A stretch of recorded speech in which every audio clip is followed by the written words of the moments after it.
Praise the Lord. என் பகைஞர் எல்லாரும் வெட்கி மிகவும் கலங்கி போவார்கள். அவர்கள் பின்னாக திரும்பி சடிதிலே வெட்கப்படுவார்கள். சங்கீதம் 6:10. நம்மளோட பகைவர்கள்லாம் ஆண்டவர் நமக்கு அனுகூலமாக இருக்கிறத பார்த்து என்ன பண்ணுவாங்கன்னா கலங்கி போயிடுவாங்க.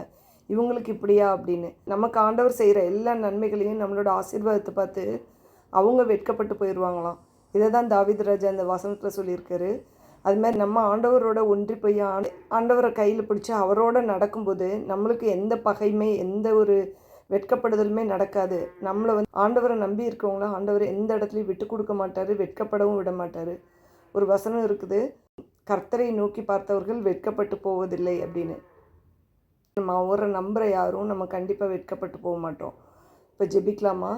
ஏசப்பா, ஸ்தோத்திரம் ஸ்தோத்திரம் ஸ்தோத்திரம் ஸ்தோத்திரம். அப்பா, எங்களோட பகைவர்கள், எங்களை விரோதிக்கிறவர்களை நீர் அறிந்திருக்கிறீர் ஆண்டவர். அவர்கள் எல்லாரும் முன்னிலையும் எங்கள் தலை வெட்கப்பட்டு போகாதபடிக்கு எங்களை நீர் வழி நடத்துங்கப்பா. அப்படி செய்கிறதற்காக ஸ்தோத்திரம் ஆண்டவரே. அப்பா, அந்த எங்களுக்கு விரோதமாக நினைக்கிற அவர்களையும் உங்கள் கருத்தில் ஒப்பு கொடுக்குறோம் அப்பா.